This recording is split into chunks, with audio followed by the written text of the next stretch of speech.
குடும்பத்தில் ஒருத்தர் அனுசரிப்பு தன்மைங்கிறது ரொம்ப அவசியம். கணவன் மனைவின்னா அனுசரித்து போகணும்னு சொல்லுவாங்க. அதாவது ஒரு கணவன் அதுக்காக தான் அந்த காலத்துல எல்லாம் ஒரு வீட்டுக்கு வந்து மாப்பிள்ளை தேடுறதுங்கிறது ஒரு பெரிய குடும்பத்தை நிர்வகிக்கிற அளவுக்கு ஒரு கணவனாக வரக்கூடிய எப்படி இருக்கணும் அப்படின்னா, அந்த காலத்தில் புலி வேட்டைக்கு போகணும். ஒரு பொண்ணுக்கு மாப்பிள்ளை தேடுறதுன்னா நம்ம தமிழ் பழக்கம் என்னன்னா, காட்டுக்கு போய் ஒரு புலியை வேட்டையாடிட்டு வரணும். அந்த புலி பல்லு அல்லது நகத்தை கொண்டுட்டு வரணும் அந்த இளைஞன். அதை வந்து வீட்டில் கொடுப்பான். அதை தான் கட்டி அதை வந்து இதாக கட்டுவாங்க, மாலையாக போடுவாங்க, தாலியாக கட்டுவாங்க. அதாவது வீரம் இருக்கா பையனுக்குன்னு பார்ப்பாங்க. ஒரு பொண்ணு வேணும்னா நீ முதல்ல வீட்டுக்கு பொண்ணு கேட்க போகக்கூடாது, காட்டுக்கு போகணும். போய் புளியை கொண்டு வா, அதுக்கப்புறம் தான் உனக்கு பொண்ணு அப்படின்னு சொல்லுவாங்க. இப்போலாம் ஏன் போகிறது இல்லைன்னா, இப்போலாம் ஒருத்தனை வந்து காட்டுக்கு போய் புலிப்பல் கொண்டு வரனா புலி தான் மாப்பிள்ளையாக வரும். அதனால தான் இப்போ போகிறதில்ல யாரும் காட்டுக்கு. அப்போ வந்து பெண்களும் வந்து ரொம்ப வீரமாக இருந்தாங்க. பெண்கள் மூலம் அந்த காலத்தில் எப்படின்னா, முறத்தாலேயே புலியை துரத்துவாங்களாம். நம்ம பழைய பாட்டில எல்லாம் பார்த்துருப்பீங்க, முறத்தால புலியை விரட்டினாங்கன்னு வரும் பழைய பாட்டை. ஒரு அந்த அளவுக்கு பெண்களுக்கு வீரம். இப்போ கல்யாணம் ஆகி இந்த காலத்தில் ஒரு கணவனை வந்து விரட்டிட்டு வந்தாங்களாம் முறத்தை எடுத்துக்கிட்டு. ஒரு மனைவி அவன் பயந்துட்டு வெளில ஓடி வரான், பின்னாடி முறத்தை எடுத்துட்டு அந்த அம்மா ஓடி வருது. இவனை தனியாக பிடிச்சி கொண்டு போய், என்னப்பா இந்த மனைவிட்டு இப்படி பயந்து ஓடி வரைய, முறத்தால துரத்துறா இப்படி வரைய அப்படின்னு தான் அவன் அப்படியே தடுமாறிட்டு, அதெல்லாம் ஒன்றும் இல்லை, அவன் என்ன புலியாக நினைக்கிறா அப்படின்னு ஒரு பெருமையாக சொல்லிட்டானான். அந்த காலத்தில் புலியை தான் முறத்தால விரட்டினாங்க, இப்போ புருஷனை விரட்டுறாங்க அப்படின்னு சொல்லி. அப்படி அந்த காலத்தில் வந்து கணவனுக்கு ஒரு குடும்பத்தை நிர்வகிக்கிற திறமை இருக்கா, உடல் வலிமை தான் முக்கியம். இப்போ கூட மதுரை பக்கத்தில் ஐயாவுக்கு தெரியும், அந்த இளவட்டக்கல்லுன்னு ஒரு ஊர் எல்லையில் கிடக்கும். ஊர் எல்லையில் ஒரு பெரிய கல் கிடக்கும். அந்த ஊருக்கு பொண்ணு கேட்க போகிறவங்க அந்த கல்லை தலைக்கு மேலே தூக்கி காட்டணும்.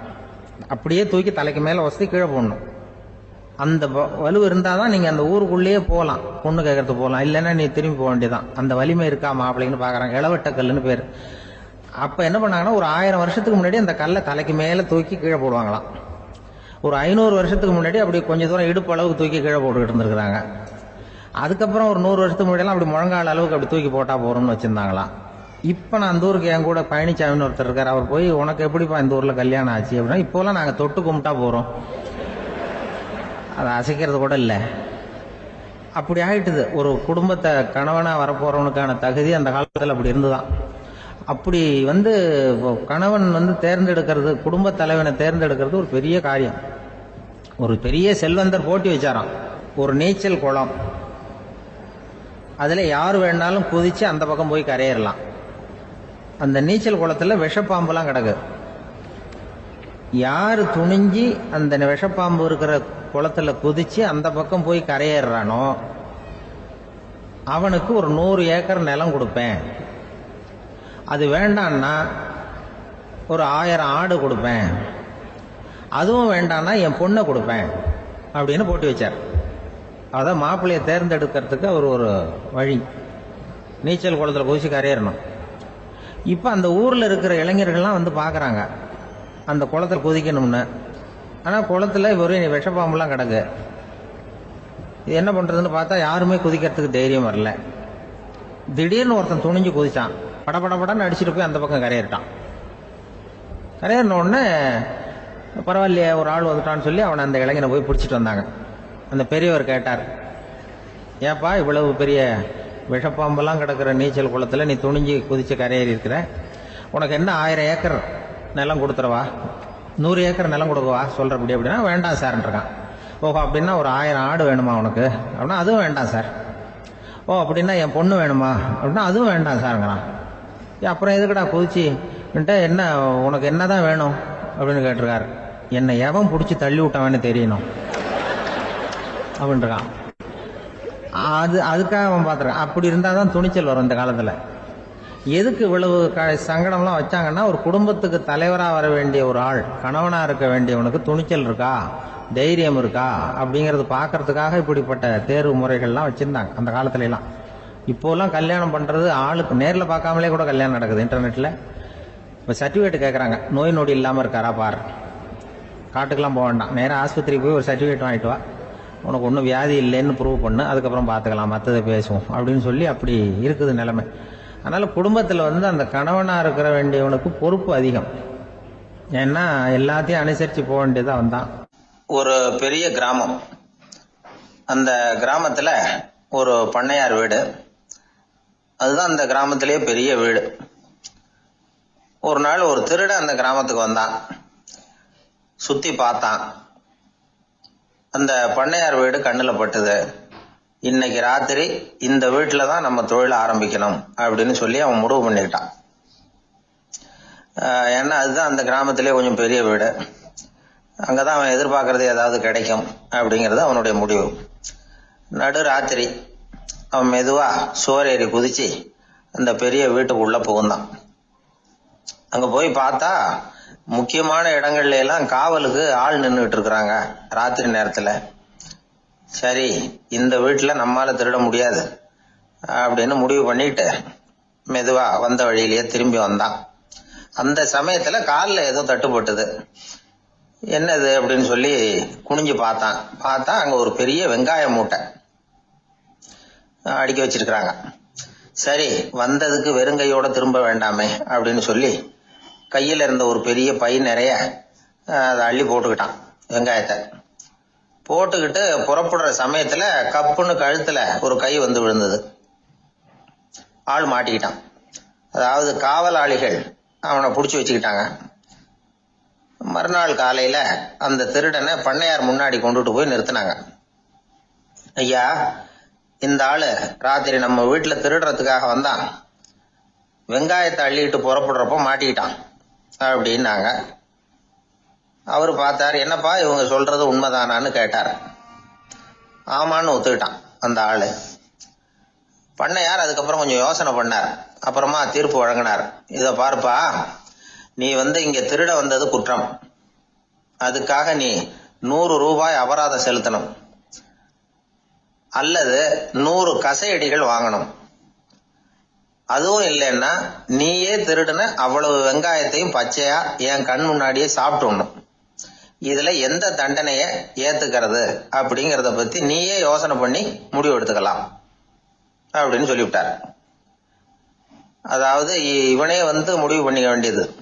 100 ரூபா பணம் கட்டுறியா, இல்லது சாட்டை அடி வாங்குறியா, அல்லது வெங்காயத்தை சாப்பிடுறியா, இதுதான் அவர் கொடுத்தது. நீயே முடிவு பண்ணி சொல்லுன்னு விட்டார். திருடன் கொஞ்ச நேரம் யோசனை பண்ணி பார்த்தான். அவனுக்கு இருக்கிறதுலயே ரொம்ப சுலபமா தெரிஞ்சது இந்த வெங்காயத்தையே சாப்பிட்டுறேன்ட்டான். ஐயா, நான் இந்த வெங்காயத்தையே சாப்பிட்டுறேன், அதுதான் எனக்கு கொஞ்சம் சுலபமா தெரியுதுன்னா சரின்னு விட்டார் பண்ணையார். அப்படியே எல்லாத்தையும் கொண்டு வந்து கொட்டினாங்க. ஒவ்வொன்னா எடுத்து சாப்பிட ஆரம்பிச்சான். கொஞ்ச நேரம் சுவாரஸ்யமா சாப்பிட்டான். அதுக்கப்புறம் வாய் எரிய ஆரம்பிச்சுட்டுது. கண்ணு ரெண்டும் செவந்து போச்சு. கண்ணுல இருந்து தார தாரையா கண்ணீர் வழிய ஆரம்பிச்சுட்டுது. ஒரே எரிச்சல். அவனால தாக்கு பிடிக்க முடியல. வெங்காயம் பாதி கூட தீரல. பார்த்தான், சரி இது நமக்கு சரிப்பட்டு வராது அப்படின்னு முடிவு பண்ணிட்டான். ஐயா, என்னை மன்னிச்சுக்கோங்க, இது என்னால முடியாது போல இருக்கு, பேசாம எனக்கு 100 சாட்டை அடியா கொடுத்துருங்க அப்படின்னா. அவரும் சரின்னார். சாட்டை அடி விழ ஆரம்பிச்சது.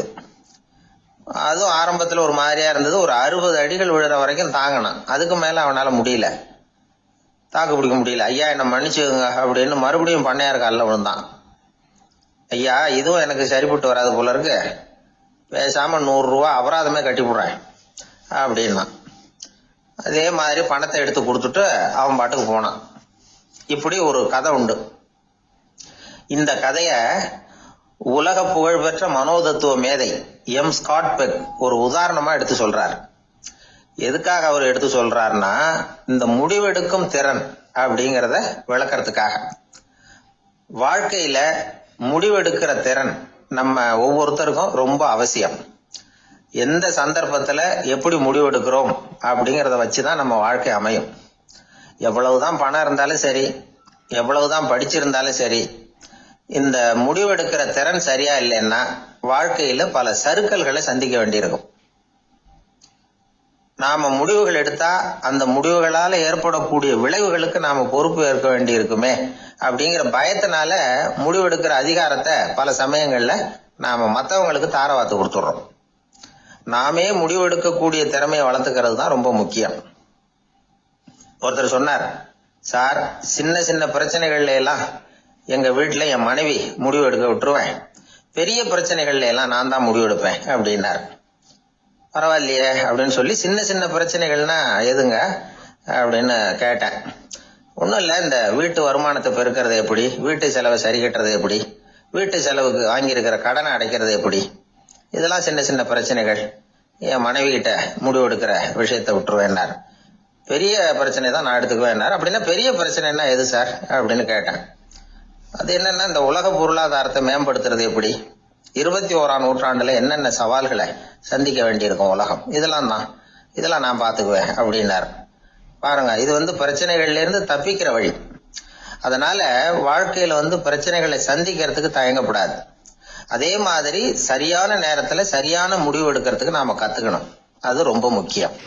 ஒரு 600 வருஷத்துக்கு முன்னாடி மனுஷனுக்கு எவ்வளவு நெருக்கடி இருந்ததோ அது போல 40 பங்கு இப்ப அதிகமாயிட்டு தான் கண்டுபிடிச்சு சொல்லியிருக்கிறாங்க. அவ்வளவு நெருக்கடிக்கு மத்தியில நாம வாழ்ந்துகிட்டு இருக்கிறோம். ஒரு 600 வருஷத்துக்கு முன்னாடி என் தலையில 1 கிலோ வச்சுக்கிட்டு நின்னேன்னு வைங்க, இப்ப 40 கிலோ வச்சுக்கிட்டு நிக்கிறேன். அப்படி ஒவ்வொரு மனுஷனுக்கும் வாழ்க்கையில நெருக்கடி அதிகமா போச்சு. இந்த நெருக்கடியில முன்னாடிலாம் யாரோ ஒருத்தர் தான் தியானம் பண்ணுவாங்க. தியானம்னா ஒருத்தர் 2 பேர் காட்டுக்கு போய் தியானம் பண்ணிட்டு இருப்பாங்க 600 வருஷத்துக்கு முன்னாடி. இப்ப வீட்டுக்கு வீடு தியானம் நடக்குது. ஏன்னா அந்த அளவுக்கு வாழ்க்கையில ஒரு நிம்மதி வேணும் அப்படின்னு சொல்லி பண்ணிட்டாங்க. அதுக்குதான் இயற்கை கொடுத்துருக்கிற ஒரு இயற்கையான வைத்தியம் தான் சிரிப்புங்கிறது. இதை பத்தி பெரியவங்க எல்லாம் இப்ப ஆராய்ச்சி பண்ணிட்டு இருக்கிறாங்க. சிரிப்புங்கிறது நாம பிறந்து ஒரு 6 மாசத்துல தான் முதல் தடவையா விவரமா சிரிக்க ஆரம்பிக்கிறோமா. நாம பிறந்து 6 மாசத்துக்கு, அதாவது முதல் தடவை சிரிக்க ஆரம்பிக்கிறது ஒரு 6வது வாரம், 1.5 மாசத்துல தான் குழந்தை விவரமா சிரிக்க ஆரம்பிக்குது. அப்புறம் அப்படியே சிரிக்க ஆரம்பிக்கிறோம். அதெல்லாம் இப்ப கணக்கு எடுத்துருக்குறாங்க. ஒரு குழந்தை ஒரு நாளைக்கு 200 தடவை சிரிக்குதான் ஒரு குழந்தை. பெரியவங்க எல்லாம் 15 தடவை சிரிக்கிறாங்களாம். 200 தடவை சிரிச்சுக்கிட்டு இருந்த நாம அப்படியே குறைஞ்சு 15 ஆயிட்டு. அதனாலதான் இருதய நோயெல்லாம் வருது, ஹார்ட் அட்டாக்லாம் வருதுன்னு கண்டுபிடிச்சிருக்கிறாங்க. 200 சிரிப்புக்கு அது இயல்புத்தன்மை, மனுஷனுடைய இயல்புத்தன்மை சிரிக்கிறது. அதுக்கு ஜோக்கே தேவைப்படாது.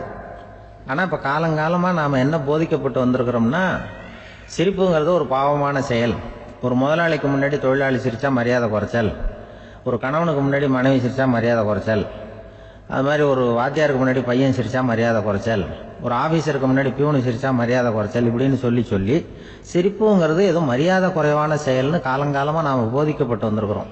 இப்ப மரபு ரீதியாவே அந்த சிரிப்பு நம்மகிட்ட சிறைப்பட்டு இருக்குதான், அடங்கி போச்சு. அந்த சிறைப்பட்டு இருக்கிற சிரிப்பை வெளியில கொண்டு வர்றதுக்கு தான் ஜோக்குன்னு ஒரு சாவியை போட வேண்டியிருக்கு. வேற இந்த ஜோக்குக்கும் சிரிப்புக்கும் சம்பந்தம் இல்லை. அதை ஏற்கனவே இருக்கிறத வெளில கொண்டு வரதுக்கு ஒரு சாவி மாதிரி உபயோகப்படுதுன்னு இப்ப அதை பத்தி ஆராய்ச்சி பண்றவங்க எல்லாம் சொல்றாங்க. ஏன்னா சிரிப்புக்கு ஜோக்கு தேவைப்படாது. இப்போ ஒரு குழந்தை தொட்டில படுத்திருக்குன்னு வைங்களேன், குழந்தை தொட்டில இருக்கு, அது முகத்துக்கிட்ட போய் ஒரு கிளுகிழுப்பை ஆட்டுங்க சிரிக்கும்.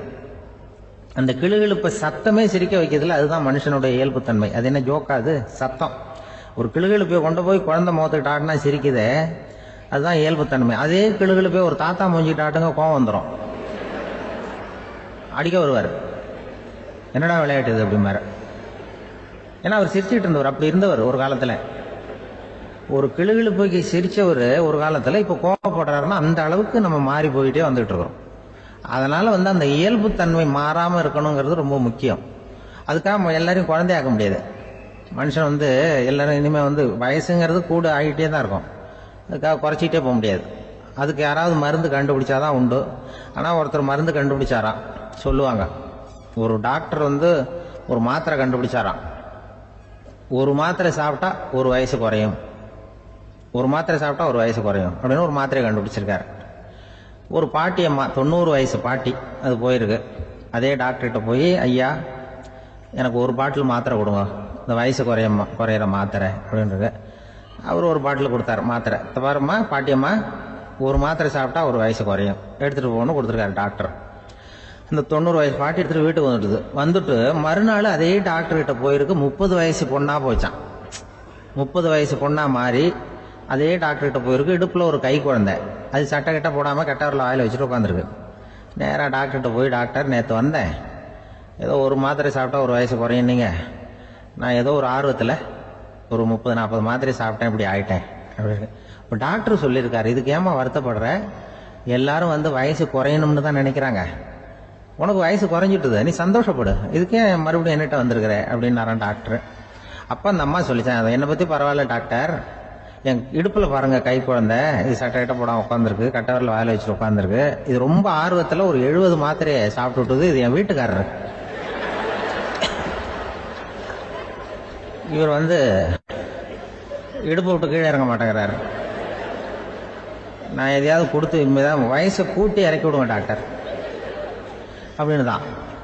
அவர் வந்து ஏதோ நமக்கு அதுக்கு சம்மந்தம் இல்லைங்கிற மாதிரி கட்டாரில் வச்சுட்டு அவர் பாட்டு உட்காந்துருக்காரு. ஏதோ நமக்கு இந்த உலகமே இல்லை, நமக்கு சம்மந்தம் இல்லைங்கிற மாதிரி உட்காந்துருக்காரு. இப்படியே நான் தூக்கிட்டு எங்கே அலையிறது அப்படின்னு தான். அதனால வந்து வயசை குறைக்கிறது இயற்கைக்கு விரோதமாக நாம் பண்ண முடியாது. ஆனால் இந்த இயல்பு தன்மை மாறாமல் வச்சுக்கலாம். குழந்தை மாதிரி மாற முடியாதே தவிர அந்த குழந்தை தன்மையோடு வாழறதுக்கு கற்றுக்கணும். அதுதான் வாழ்க்கையில இன்பமாக வாழறதுக்கு வழி. குழந்தை தனமாக இருக்கக்கூடாது, குழந்தை தன்மையோடு இருக்கணும்னு சொல்லுவாங்க. குழந்தை தன்மைங்கிறது வேற, குழந்தை தனம்ங்கிறது வேற. அப்படி ஒரு மாத்திரை கண்டுபிடிச்சிட்டா இப்போ யாராவது ஒருத்தவங்க இடுப்பில் குழந்தைய தூக்கிட்டு போனால் போய் கேட்கணும், ஏம்மா இது ஏன் வீட்டுக்காரரா உன் குழந்தையா அப்படின்னு கேட்டு அதுக்கப்புறம் அவருக்கு வணக்கம் சொல்லணும். இப்படிலாம் ஆகிடும் நிலைமை. இயற்கையை வந்து நம்ம மாற்ற முடியாது, அதுக்கு தகுந்தாப்புல தான் நாம் வந்து பண்ணணும். குழந்தை தன்மையோடு வாழறதுக்கு குடும்பத்தில் குழந்தை தன்மைங்கிறது எப்படின்னா, இப்போ ஒரு சில பேருக்கு அந்த குழந்தை தன்மை உண்டு. ஒரு வீட்டில் ஒரு புள்ள படுத்திருக்கு, அம்மா வந்து எழுப்புறாங்க, காலேஜுக்கு நேரமாச்சு எழுந்திருப்பா, காலேஜுக்கு நேரமாச்சு எழுந்திருப்பா அப்படின்னு. அந்த அம்மா அந்த புள்ள சொல்லியிருக்கு, ஐயோ எனக்கு காலேஜுக்கு போகிறதுக்கு பிடிக்கலம்மா, என்னை வந்து தொந்தரவு பண்ணாத, காலேஜுக்கு போகிறதுக்கு எனக்கு பிடிக்கல அப்படின்னு தான். அப்போ அந்த அம்மா சொல்லியிருக்கு, ஏன் உனக்கு காலேஜுக்கு போகிறதுக்கு பிடிக்கல, கல்லூரிக்கு போகிறதுக்கு, அதுக்கு 2 காரணம் சொல்லு அப்படின்னு இருக்கா. அப்போ அந்த புள்ள சொல்லிச்சான், ஏன் பிடிக்கலன்னா கல்லூரியில் இருக்கிற வாத்தியாருக்கும் என்ன பிடிக்க மாட்டேங்குது, ஆசிரியர்களுக்கும். 2வது காரணம் கல்லூரியில் படிக்கிற மாணவர்களுக்கும் என்ன பிடிக்கல, அதனால நான் காலேஜுக்கு போக மாட்டேன்ற குழந்தை புள்ள சொல்லியிருக்கு. அம்மா வந்து அப்படிலாம் நீ இதுக்காக போகாமல் இருக்கக்கூடாது, நீ போய் தான் ஆகணும் அப்படின்னு பிடிவாதமாக அந்த அம்மா பிள்ளைய எழுப்பினாங்களாம். சரி நான் எதுக்கு காலேஜ் போகணும்னு சொல்கிறேன், அதுக்கு நீ 2 காரணம் சொல்லு அப்படின்னு தான் அந்த புள்ள. அப்போ அந்த அம்மா சொன்னாங்களாம், நீ ஏன் காலேஜுக்கு போகணும்னா முதல் காரணம் உனக்கு வயசு 52, 2வது காரணம் நீ தான் பிரின்சிபால் அப்படின்னு தான். என்ன இருந்தாலும் அவங்க அம்மாவுக்கு அது புள்ள தானே. அதுதான் குழந்தை தன்மைங்கிறது. 52 வயசுலையும் குழந்தை தன்மையோடு இருக்கார் பாருங்க, அதுதான் அந்த குழந்தை தன்மையோடு வாழறது தான் வெற்றிக்கு வழின்னு சொல்லுவாங்க. இந்த உலகத்துல எத்தனை வகையான மனிதர்கள் இருக்கிறாங்க, ஒவ்வொரு மனிதனுமே ஒவ்வொரு வகை அப்படிங்கிறாங்க விஞ்ஞானிகள். மனிதர்களை 3 வகையா பிரிக்கலாம் அப்படின்னு சொல்றாங்க மெய்ஞானிகள்.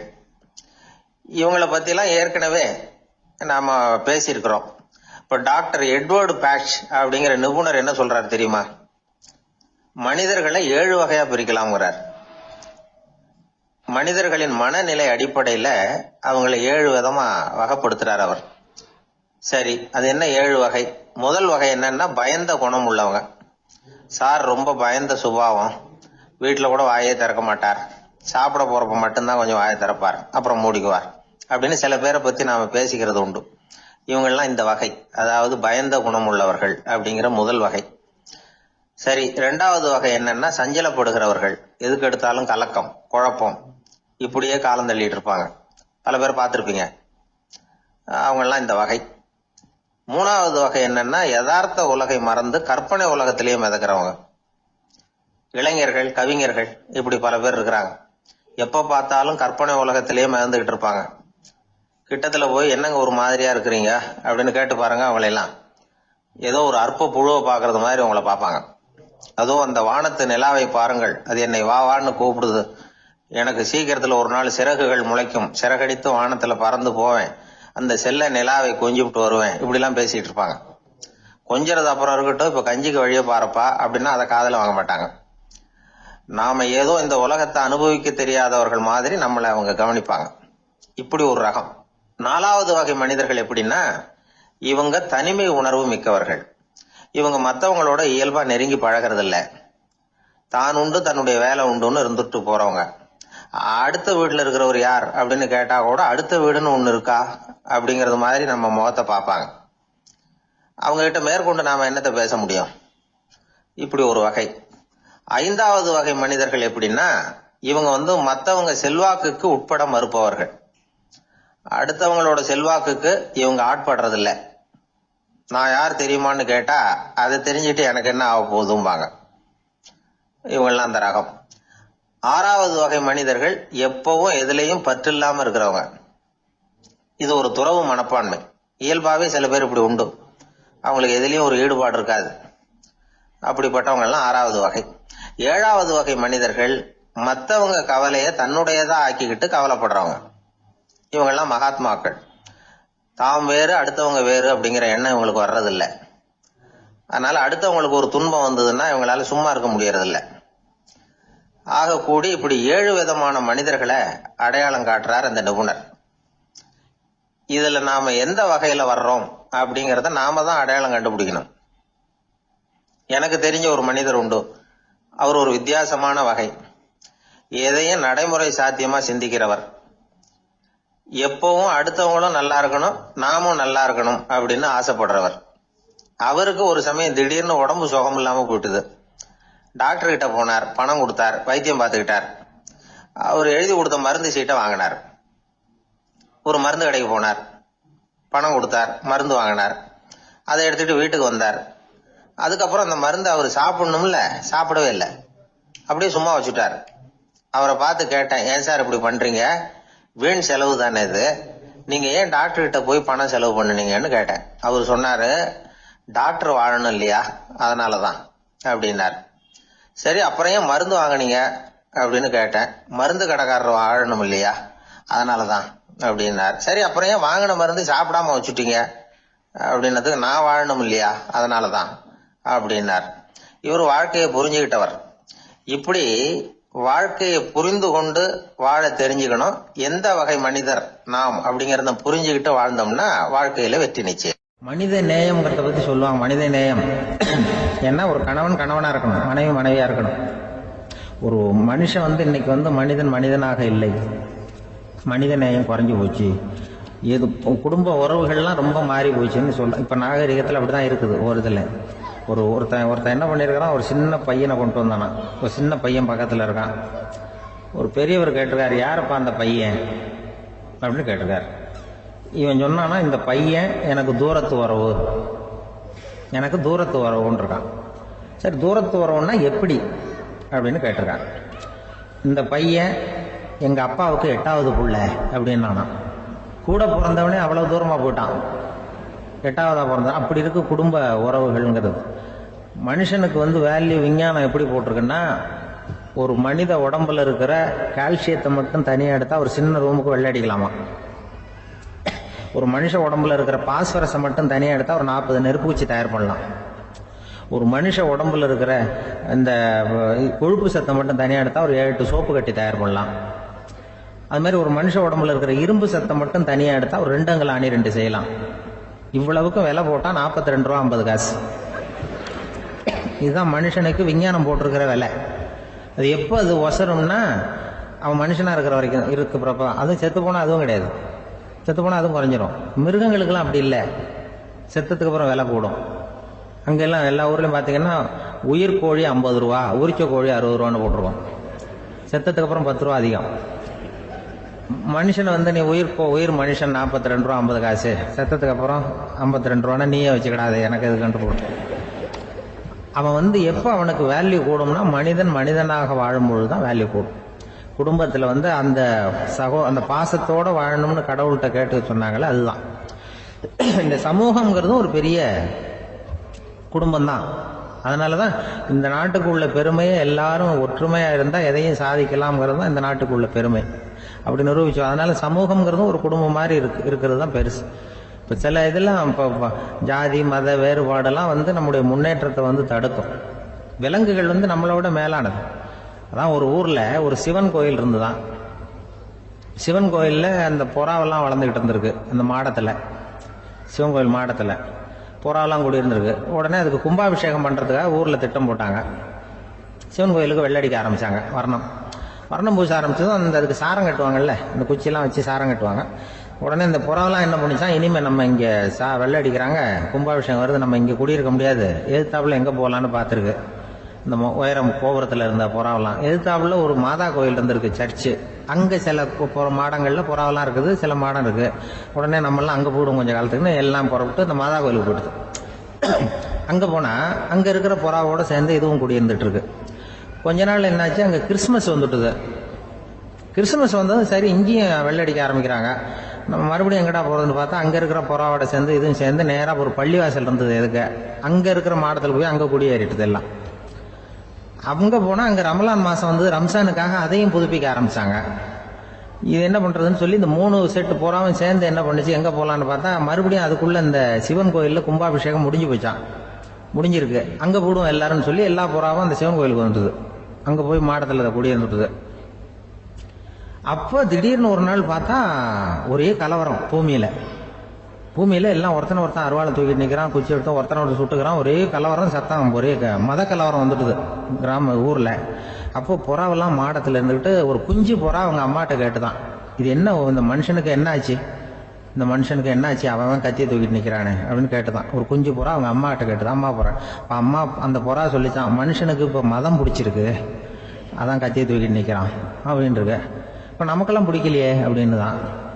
அப்போ அந்த புறா சொல்லிச்சான், அந்த பாருமா, நாம் இந்த சிவன் கோயிலில் இருந்தாலும் நமக்கு புறான்னு தான் பேர், இந்த மாதா கோயிலுக்கு போனாலும் நமக்கு புறான்னு தான் பேர், பள்ளிவாசலுக்கு போனாலும் நமக்கு புறான்னு தான் பேர்.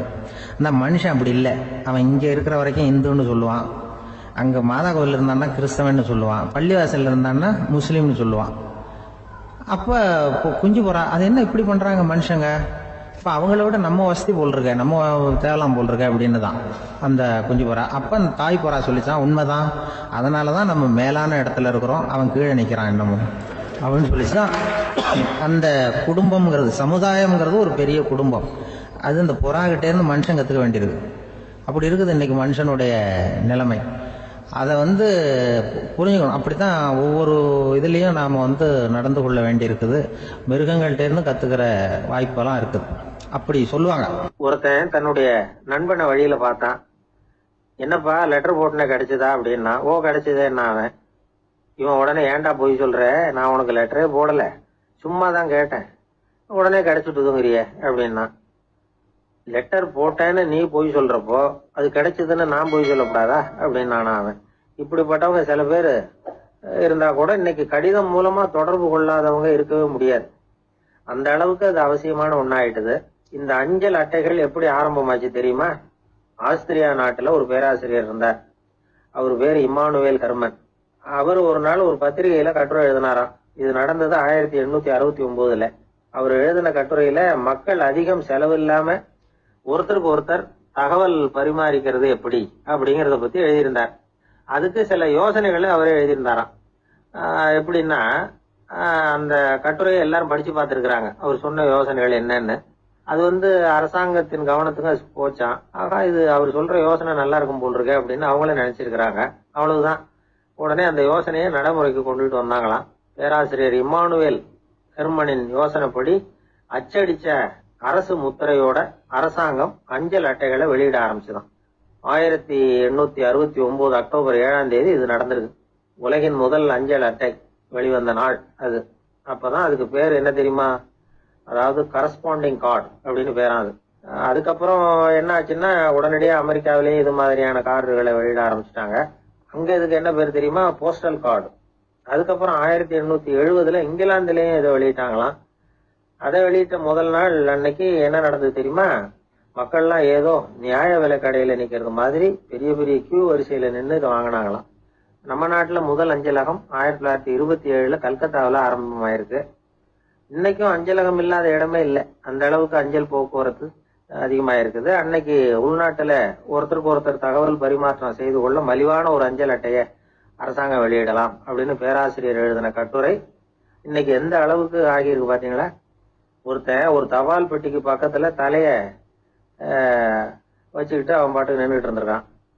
அங்க இருந்து இன்னொருத்தன் கேட்டிருக்கான், என்ன ஆச்சுன்னு. கொஞ்ச நேரத்துக்கு முன்னாடி இந்த தபால் பெட்டியில ஒரு கார்டு எழுதி போட்டேன், விவரம் எல்லாம் நல்லா தான் எழுதியிருக்கிறேன், ஆனா அட்ரஸ் எழுத மறந்துட்டேன் அப்படின்னு நானா. உடனே அவன், அதுக்காக கவலைப்படாத, நான் போட்ட கார்டுல அட்ரஸ் எல்லாம் பின்கோடு உள்பட கரெக்டா எழுதியிருக்கேன், ஆனா விவரம் எழுத மறந்துட்டேன் நானா. கவலைப்படாத, கொஞ்ச நேரத்துல தபால்காரர் வருவார், பெட்டியை திறந்ததும் நம்ம லெட்டர் கேட்டு வாங்கிக்கலாம்னா ஒருத்தன். கொஞ்ச நேரத்துக்கு முன்னாடி அவர் வந்தார், கேட்டேன், அதுக்கப்புறம் தான் மனசுக்கு ரொம்ப கஷ்டமா போச்சு நானா. இவன் ஏண்டான்னு கேட்டிருக்கான். அவன், இது தபால் புட்டு இல்லையா?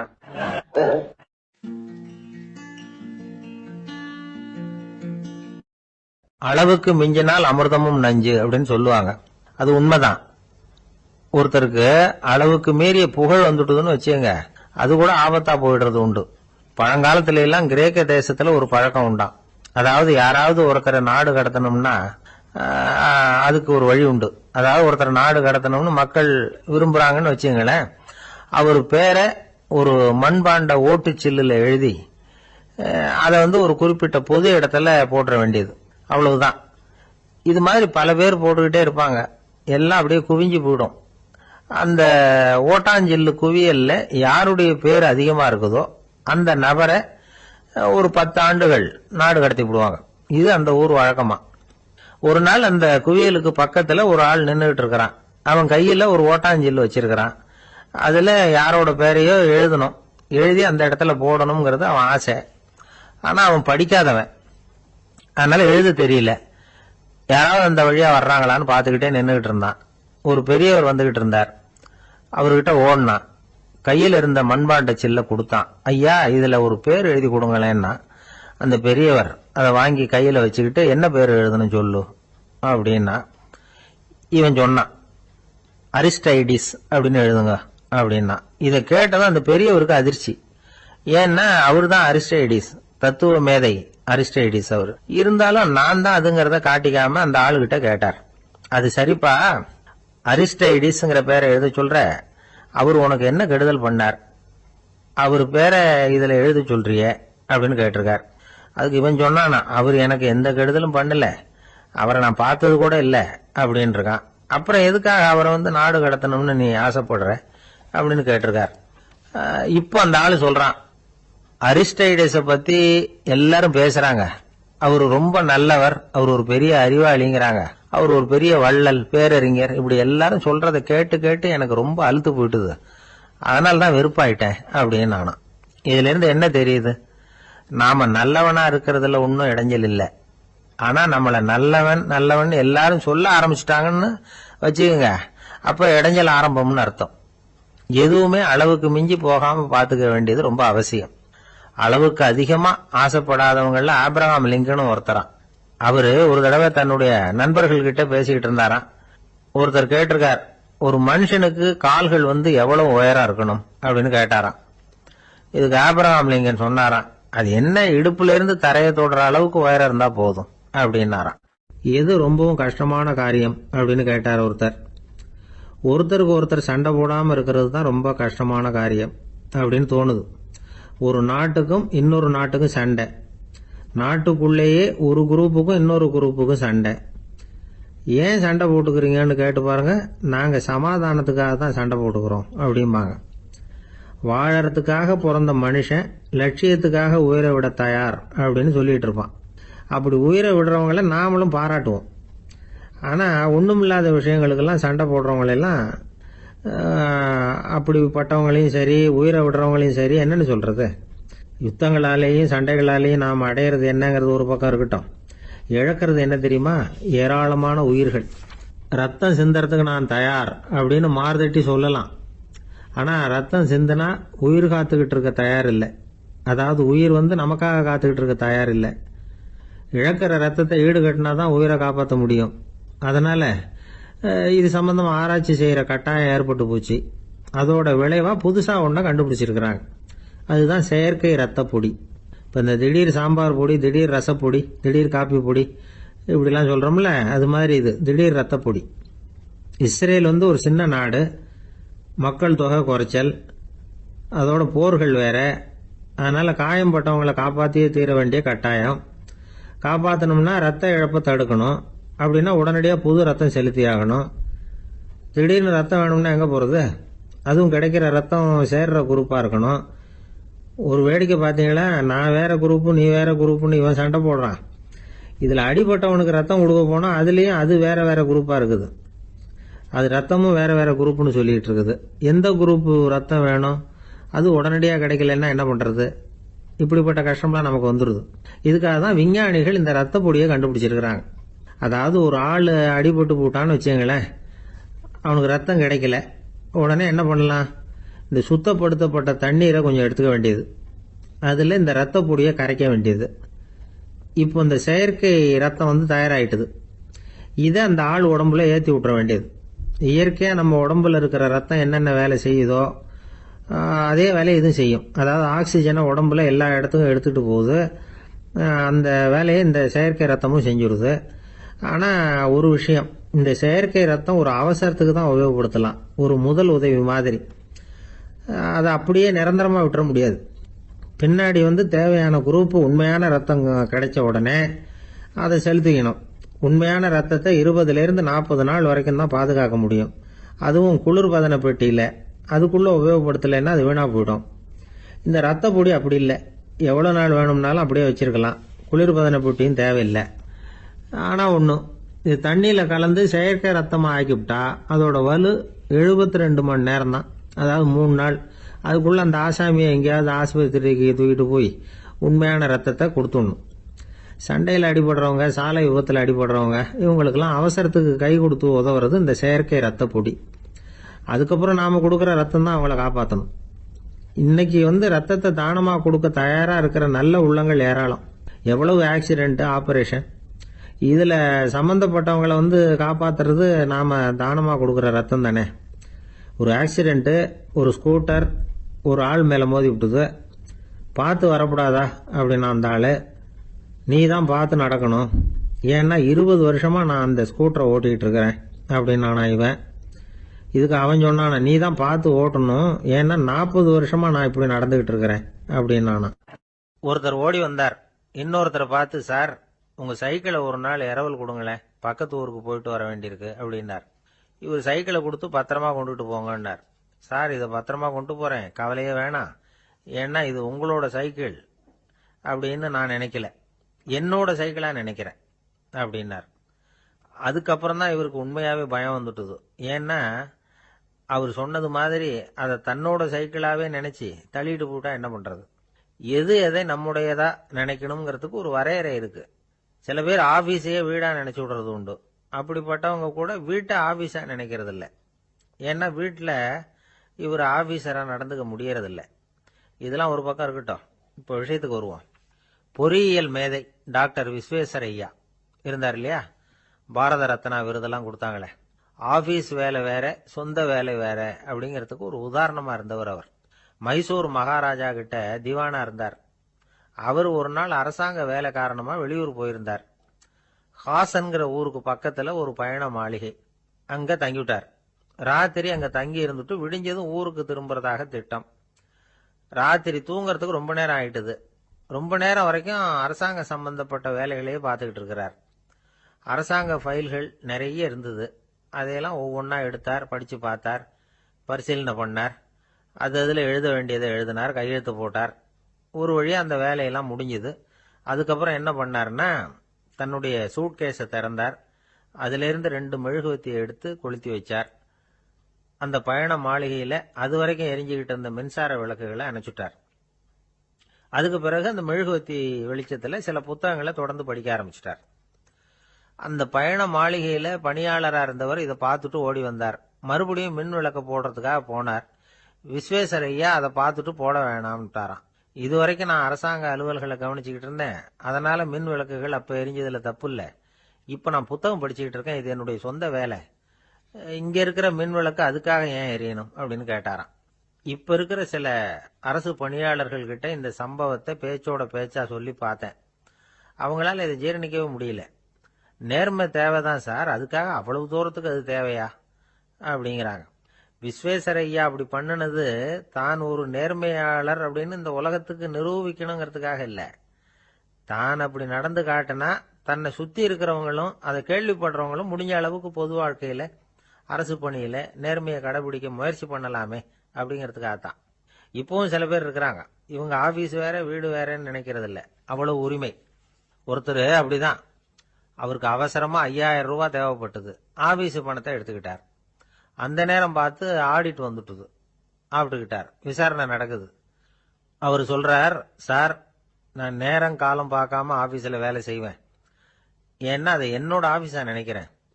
அவசரத்துக்கு அந்த பணத்தை எடுத்தேன், மறுபடியும் வச்சுடலாம்னு தான் இருந்தேன், அதுக்குள்ளே இப்படி ஆயிட்டுது. நீங்கள் என்ன நினைச்சாலும் சரி, நான் ஆஃபீஸ் வேற வீடு வேற அப்படின்னு நினைக்கிறது இல்லை, அது என்னோட சுபாவம் அப்படின்னார். விசாரணை பண்ணவர் தீர்ப்பு வழங்கினார். உங்கள் சுபாவத்துக்கு மதிப்பு கொடுத்து நானும் தீர்ப்பு வழங்குறேன். நீங்க கொஞ்ச நாள் ஜெயிலில் இருந்துட்டு வாங்க, அது உங்களுக்கு கஷ்டமா இருக்காதுன்னு நினைக்கிறேன்.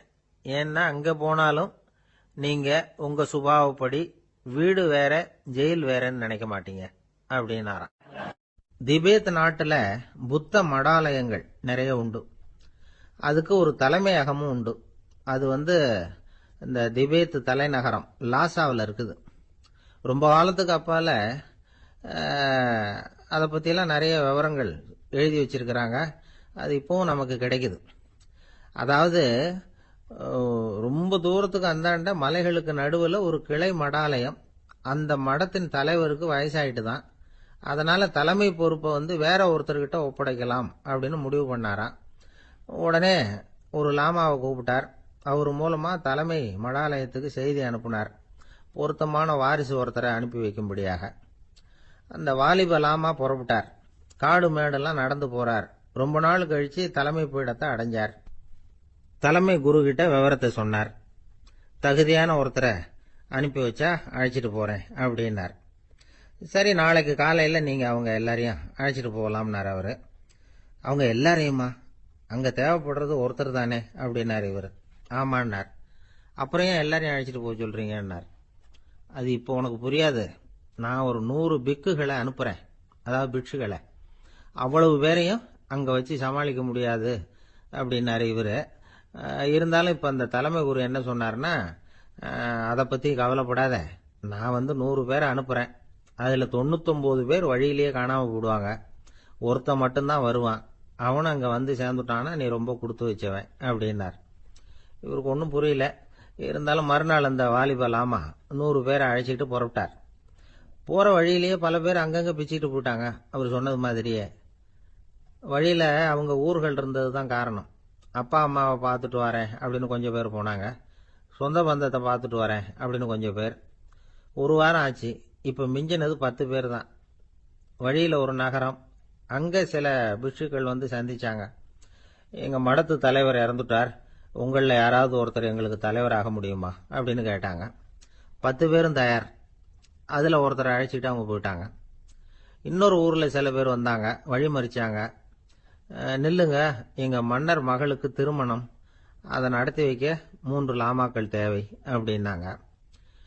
இப்படி கொஞ்சம் கொஞ்சமா எல்லாரும் காலி. கடைசியில 2 பேரும் மிஞ்சினாங்க. அங்க ஒரு இளம்பெண் எதிரில் வந்தா. எங்க அப்பா வேட்டைக்கு போயிருக்கிறாரு, இன்னும் திரும்பி வரல. வீட்டுல வேற யாரும் இல்ல, தனியா இருக்க பயமா இருக்கு, யாராவது ஒருத்தர் எனக்கு துணையா இருக்கணும் அப்படின்னு கேட்டுக்கிட்டா. எங்க 2 பேர்ல நீயே ஒருத்தரை தேர்ந்தெடுத்துக்கோ, இல்லைன்னா எங்களுக்குள்ள சண்டை வந்துடும் அப்படின்னாங்க. இப்ப மிஞ்சினவர் ஒருத்தர். அவருக்கும் ஒரு சோதனை வந்தது. ஒரு தர்க்கவாதி எதிரில் வந்தான். உன்னோட வாதம் பண்ணணும்னா. இவனோட வாதம் பண்றேன், அது முடிய ரொம்ப காலம் ஆகலாம்.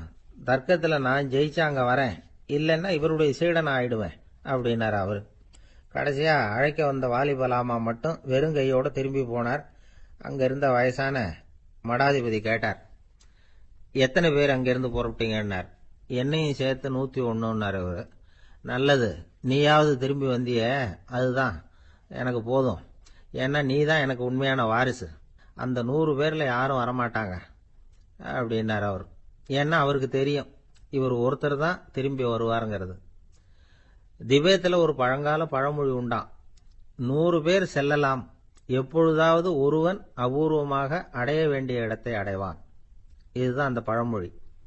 ஒரு உன்னதமான இலக்கை அடையணும்னா அது அவ்வளவு சுலபமான காரியம் இல்லை. இந்த காலத்து மடாலயம் ஒண்ணும், அதுல ஒரு தலைவர், அவருக்கு வயசாயிட்டுது, தனக்கு ஒரு வாரிசை நியமிக்கணும் அப்படின்னு ஆசைப்பட்டார். ரொம்ப கஷ்டப்பட்டு ஒருத்தரை பிடிச்சார். தனக்கு வாரிசா நியமிச்சுட்டு அவர் சமாதி ஆயிட்டார். புதுசா பொறுப்பேற்றுக்கிட்டவர் அப்படியே உட்கார்ந்துருந்தார். அவரை தேடிட்டு பத்திரிகை நிருபர்கள்லாம் வந்தாங்க, கேட்டாங்க. அவரு உங்க பொறுப்புல அவர் பெரியவர் விட்டுட்டு போன இது எவ்வளவு சுமாரா தேரும், எவ்வளவு விட்டுட்டு போனார் அப்படின்னு கேட்டிருக்கிறாங்க. அது என்ன ஒரு 50 லட்சம் இருக்கும் அப்படின்னாராம். அவ்வளவும் பணமா அப்படின்னு கேட்டிருக்காங்க. இல்லைங்க, கடன் அப்படின்னாராம் இவர். அந்த மரத்தின் உச்சியில ஒரு பறவை கூடு, ஏதோ ஒரு பறவை கூடு கட்டி இருந்தது. அது என்ன பறவைன்னா ராஜாளி. ஒரு குரங்கு அந்த மரத்து கிளையில தாவி தாவி குதிச்சுக்கிட்டு இருந்தது. அப்போ இந்த கூட்டுல இருந்த முட்டை அது கண்ணுல போட்டுட்டுது. அதுக்கப்புறம் அது சும்மா இருக்குமா? விளையாட்டா ஒரு முட்டையை எடுத்தது, மரத்தை விட்டு கீழே இறங்குச்சு. கீழே ஒரு குப்பை மேட்டில் ஒரு கோழி சில முட்டைகளை அது பாட்டுக்கு இட்டு வச்சிருந்தது. குரங்கு தன் கையில இருந்த ராஜாளி பறவையோட முட்டைய அந்த கோழி முட்டைகளோட சேர்த்து போட்டுட்டு போயிட்டுது. கோழி வந்தது, பார்த்தது, அதுக்கு ஒன்னும் வித்தியாசம் புரியல. தன்னுடைய முட்டைகளோட சேர்த்து அந்த ராஜாளி முட்டையையும் சேர்த்து அடைகாத்துது. கொஞ்ச நாள்ல குஞ்சுகள்லாம் பொரிச்சுது, எல்லாம் முட்டை விட்டு வெளியில வந்தது. ராஜாளி பறவையோட குஞ்சு அந்த கோழி குஞ்சுகளோடவே சேர்ந்து வளர்ந்தது. மற்ற கோழி குஞ்சுகள் போலவே இதுவும் குப்பையை கிளறிச்சு புழு பூச்சிகளை சாப்பிட்டது. காக்கைகள் தாக்கிறதுக்கு வந்ததுன்னா மற்ற கோழி குஞ்சுகள் மாதிரியே இதுவும் பயந்து போய் தாய் கோழியின் சிறகுகளுக்கு உள்ள வந்து ஒளிஞ்சுக்கும். இப்படியே கொஞ்ச காலம் போச்சு. குஞ்சுகள்லாம் வளர்ந்து பெருசாயிட்டுது. சிலது சேவல்களாச்சு, சிலது கோழிகளாச்சு. அந்த ஒண்ணு மட்டும் ராஜாளி ஆச்சு. ஆனா ஒரு விஷயம், தான் ஒரு ராஜாளிங்கிறது அந்த பறவைக்கு தெரியாது. தன்னையும் ஒரு கோழின்னே அது நினைச்சுக்கிட்டு இருக்கு. அப்படி நினைச்சுக்கிட்டு குப்பை மேட்டை கிளறிக்கிட்டு இருக்கு. ஒரு நாள் சாயந்தர நேரம் இந்த ராஜாளி பறவை கீழே அது பாட்டுக்கு வழக்கம் போல குப்பையை கிளறிக்கிட்டு இருக்குது. அப்போ அண்ணாந்து பாக்குது. வானத்துல உயரத்துல கூட்டமா ராஜாளி பறவைகள் உல்லாசமா வட்டம் அடிச்சு பறந்துகிட்டு இருக்கு. அதே இது பாக்குது.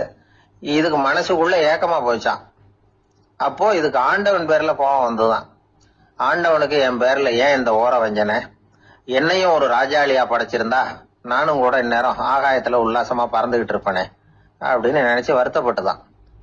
இது வேடிக்கையா இருக்குல்ல? ஒரு வகையில பார்த்தா நாம கூட இந்த ராஜாளி பறவை மாதிரி தான் வாழ்ந்துகிட்டு இருக்கோம் அப்படிங்கிறார் ஒரு உளவியல் நிபுணர்.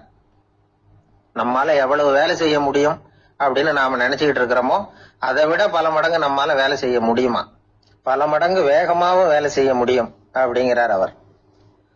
நம்முடைய முழுமையான பலம் என்னங்கிறது நமக்கே தெரியறது இல்ல. அதுதான் கஷ்டம்.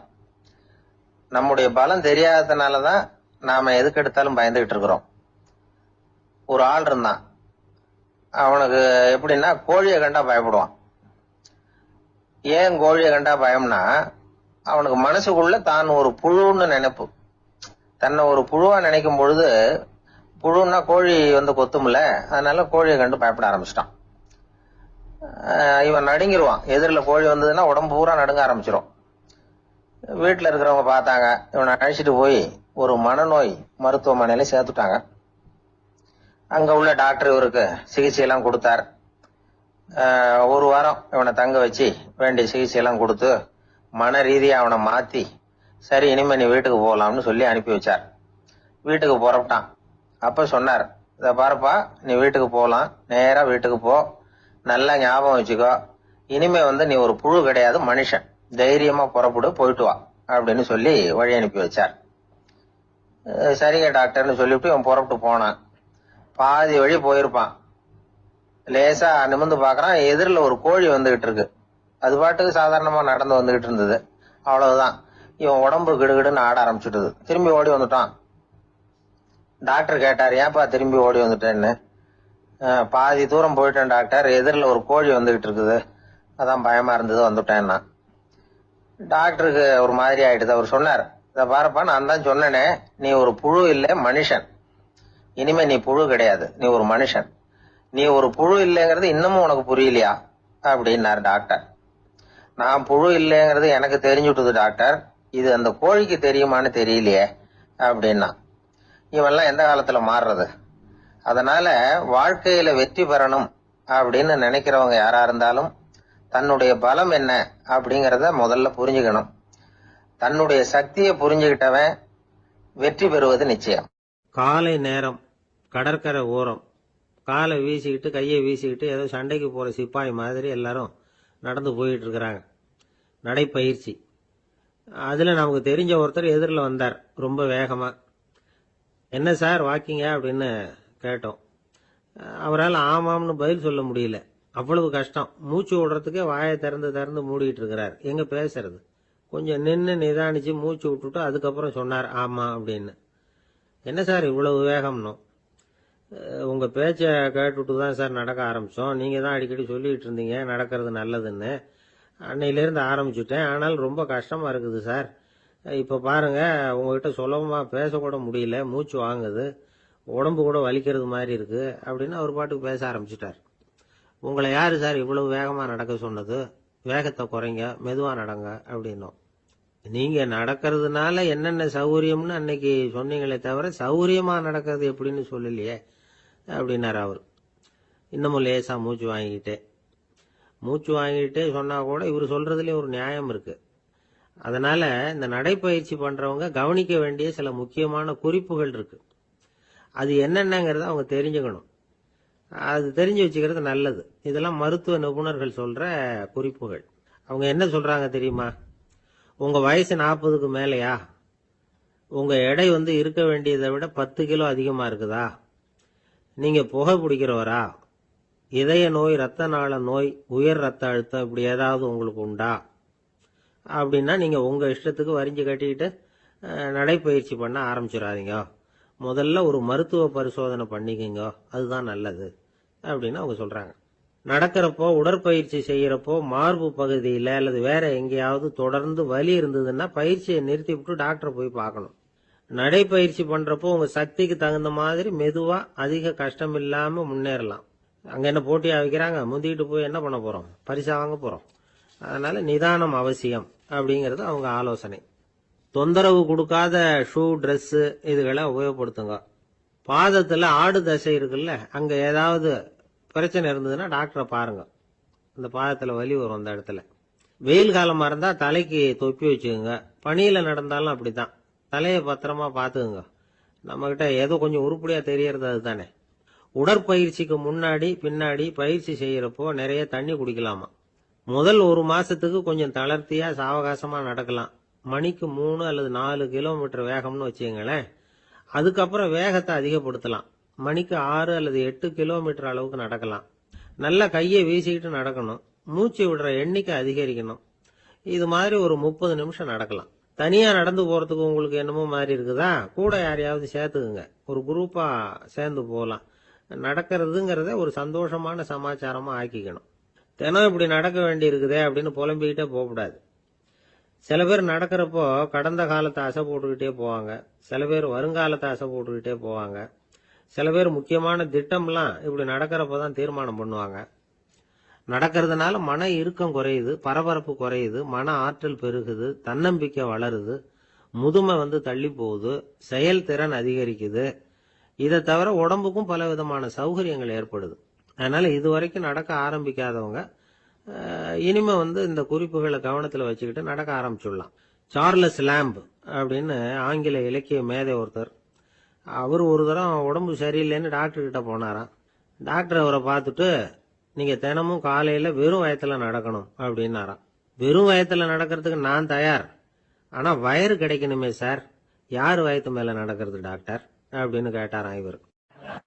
ஒரு நண்பர் யாருக்கோ போன் பண்ணிட்டு இருந்தார். அவர் பேசி முடிச்சதும் நான் அவரை பார்த்து, இப்போ போன் பண்ணீங்களே அந்த போன் நம்பர் என்ன அப்படின்னு கேட்டேன். அவரு தலையை சொரிஞ்சுக்கிட்டார். ஞாபகம் வரலன்னார்.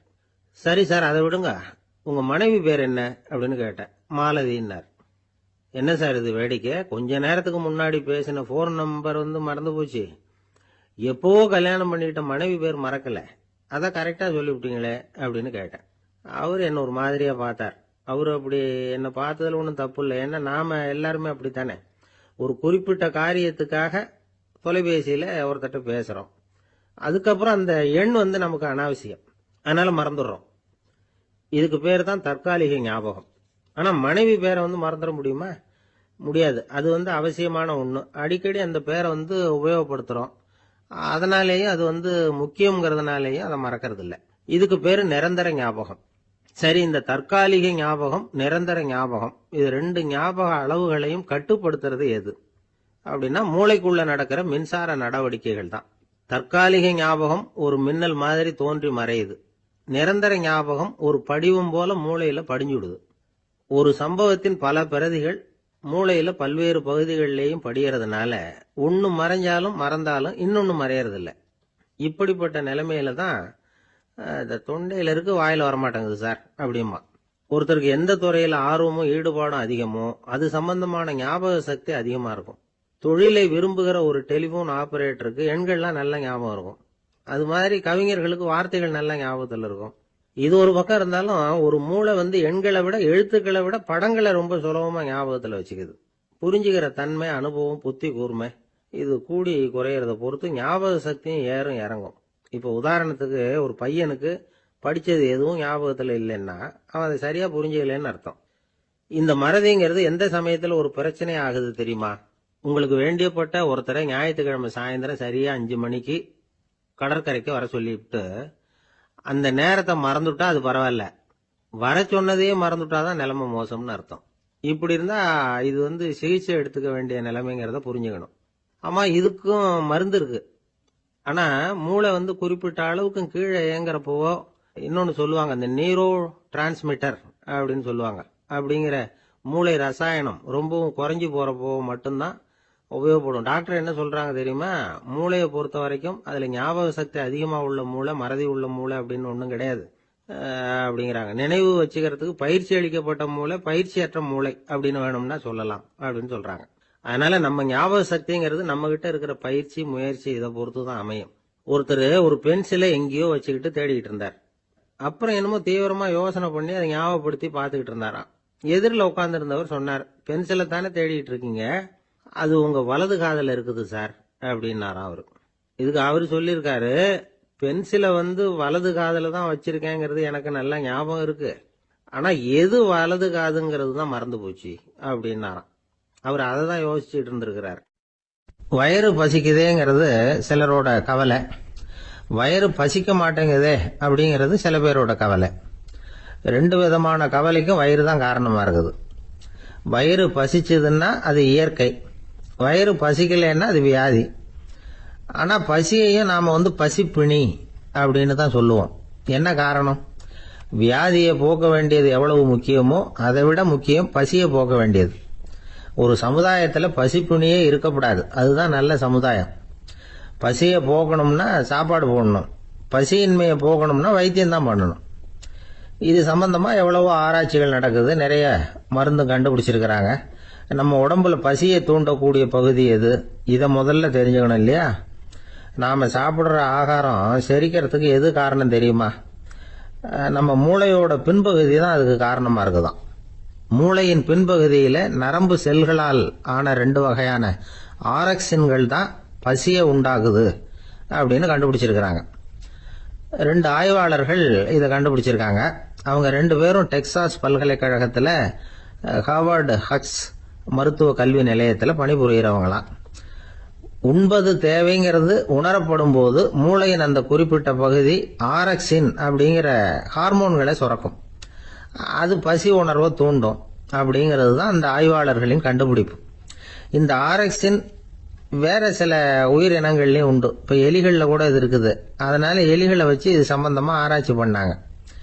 எலிகள் உடம்புல ஆரக்சினை செலுத்தி பார்த்தாங்க. உடனே என்னாச்சு தெரியுமா? அந்த எலியெல்லாம் பசியால துடிக்க ஆரம்பிச்சுட்டுது. எதையாவது தின்னு பசியை தீர்த்தா போதுங்கிற அளவுக்கு அந்த எலிகள்லாம் அல்லாட ஆரம்பிச்சுட்டுது. இயல்பா சாதாரணமா அந்த எலிகள் எவ்வளவு சாப்பிடுமோ அது மாதிரி 8 முதல் 10 மடங்கு அதிகமான ஆகாரத்தை 1 மணி நேரத்துக்குள்ள சாப்பிட்டு தீர்த்துட்டுதான். சில எலிகளின் மூளையில இந்த ஆரக்சின் அளவை கட்டுப்படுத்தி பார்த்திருக்கிறாங்க. உடனே என்னாச்சு தெரியுமா? அதெல்லாம் சாப்பாட்டை கண்டா முகத்தை திருப்பிட்டு போக ஆரம்பிச்சுட்டுதான். அந்த எலிகளுக்கு பசி எடுக்கலையா. இந்த ஆராய்ச்சியின் அடிப்படையில பசியை எடுக்காமல் இருக்கிற மனிதர்களுக்கும் பசியை தூண்ட முடியும் அப்படின்னு சொல்லி ஆராய்ச்சியாளர்கள் தெரிவிச்சிருக்கிறாங்க. ஆக ஆரக்சின் தான் பசிக்கு காரணம்ங்கிறது தெரிஞ்சு போச்சு. சரி, இந்த ஆரக்சின் அப்படின்னா என்ன? அது ஒரு கிரேக்க சொல். அதுக்கு பசின்னு அர்த்தம். நம்ம ஆளுங்களுக்கெல்லாம் பசியை தூண்டுறதுக்கு மருந்து தேவையில்லை, பசியை குறைக்கிறதுக்கு தான் மருந்து தேவை. ஒரு அம்மா டாக்டரை தேடி